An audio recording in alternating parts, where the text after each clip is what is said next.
So with your piece of paper, we're going to be folding it in half. And when we fold it in half, I'm going to fold it in half horizontally the first time, so kind of like a book. So I'm going to go like this, fold it across this way, and I'm going to crease it. Now, when you crease it, I would like for you to crease it on this side. Then I would like for you to open it back up and crease it again, going the other direction on the same exact crease. So you're just kind of making it a hinge, going back one way and then back the other way. And then if you want, you can just leave it. You don't have to go fold it back the other way. You can just leave it because next step, we're going to just open it up.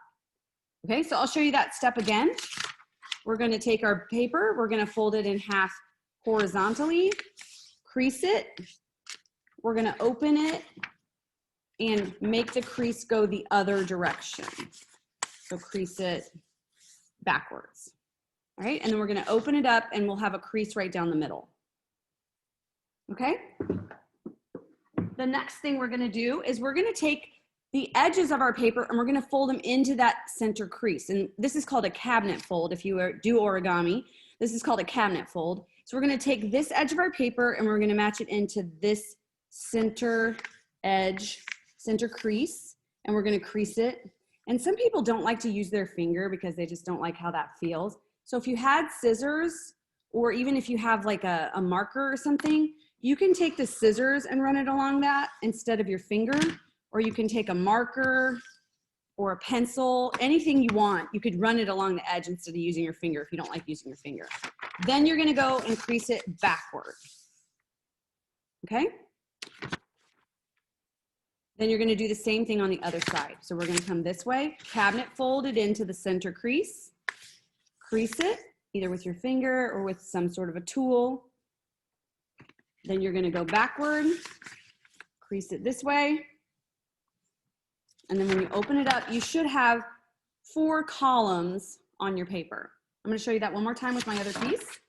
So once again, you're gonna take the edge, you're gonna fold it into the center, crease it on the front, flip it over, fold it into the center edge and crease it on the back.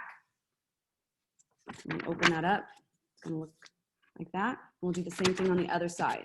Fold it into the crease in the center, crease it, flip it over, and crease it back into the center crease on the back side. Okay, so now we have those 4 columns on our paper.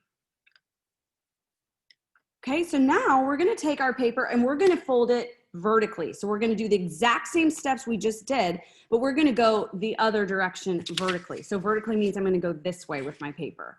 So I'm gonna take my paper and I'm gonna go fold it up to the top edge and crease it. Then I'm gonna open it back up backwards and fold that crease the other direction. It's called hinging the crease. It's making it so the crease will go both ways when we get to the final step. Okay, let me show you that again. So on my paper, I'm holding it the same direction, but now I'm gonna fold vertical, so up to the top, go to the edges, crease it, flip it over, and fold that crease again so that we have a hinge. And when we open it up, we should have 8 rectangles on our paper. All right, next step, we're gonna take and make a cabinet fold again, but this time we're gonna take the bottom of our paper and put that cabinet fold into the middle crease, crease it, flip it over, and crease it into the middle. Okay, and we'll do that on the top. We are gonna fold the top edge down to the middle crease.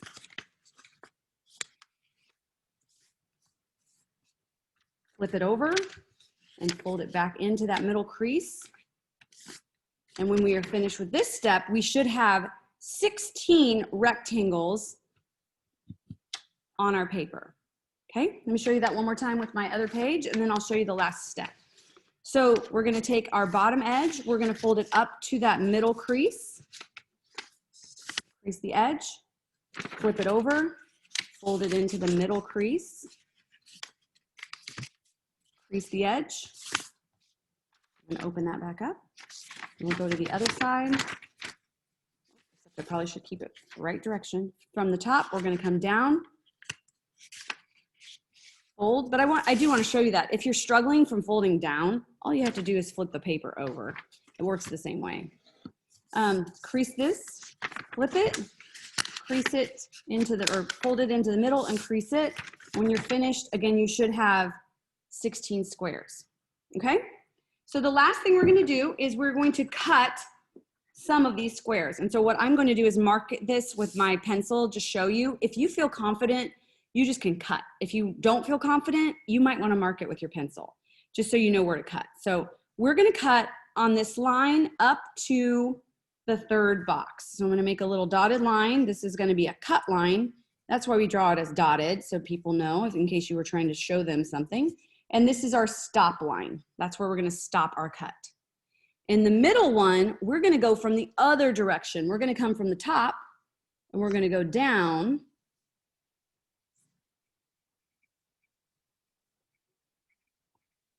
to the, almost to the last box, and we're gonna make a stop line right there.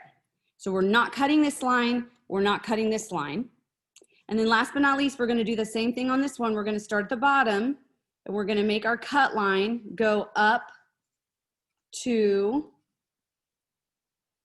that last box and make a stop line. It kind of looks like a maze when you're done. Like if you were to go through this, it would be like a maze. Okay? And then you're going to take your scissors and you're going to cut. Now, if you don't have scissors, I'll show you what to do in just a second. You're gonna cut up to that stop line. I cannot turn my scissors and cut around like that. So I've got to turn my paper. I'm gonna turn my paper and cut the middle one up to the stop line. And then again, I can't flip, my arm doesn't work that way. I'm not Elastigirl. So I've got to turn it around and cut this way, okay? Now, if you do not have scissors, I'm gonna show you on my other example how you would do that. So again, the cut lines go here, here, and here.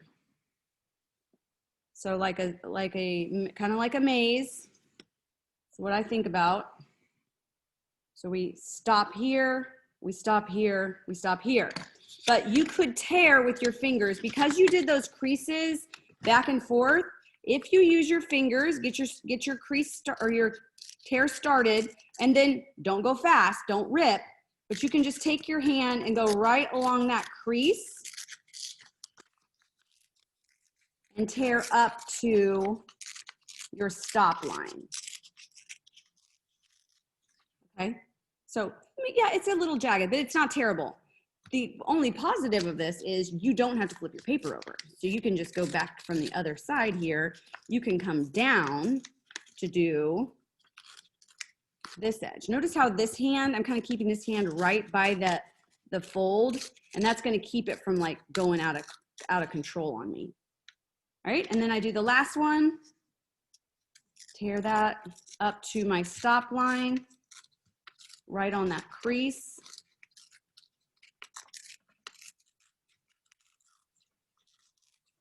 And then once you've finished, you're going to take your paper and we're going to put it together like an accordion.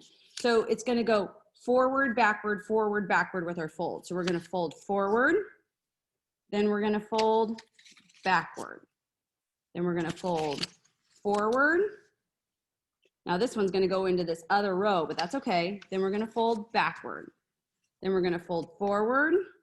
And then we're going to fold backward.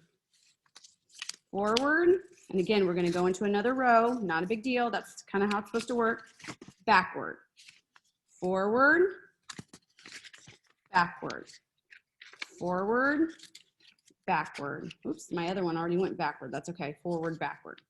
Until you have something that kind of looks like this, kind of like an accordion with all your pages in it. Okay. Now, I personally, once I'm done, I like to take my scissors and crease one last time all those folds, just to make sure that it doesn't keep popping open on me. So now it'll stay more like a book. Okay, I'm going to show you that step one more time. So here's my other one. Remember well, on this one, let me show you this. On this one, I think it's gonna be easier to start backward. So if that's the natural way to do it, you're welcome to start backward, but you just have to flip flop. So backward, forward, backward, forward. It really doesn't matter as long as you're changing it up. Backward, forward. If you forget, you can always undo it and go back and do it again. Not a big deal. Backward, forward, backward, forward. Okay.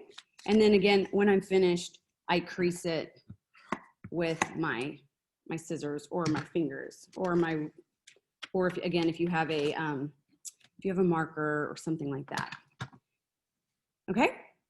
All right. So the last thing we're going to do to this little thing, we're going to design a cover for it. And this little book is going to be for our elements and principles. It's basically going to be like a little place to keep the information we're going to learn about the elements, and we're going to make another one for principles. But it's basically where we're going to keep that information. So with a pencil, or if you wanted to use a pen, I guess it doesn't really matter.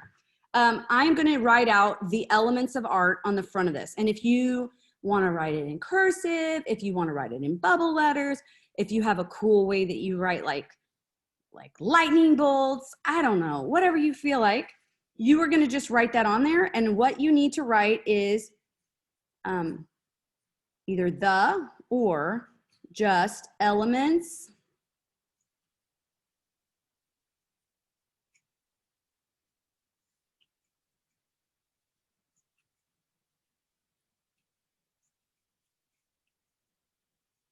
Oh, I'm running out of room.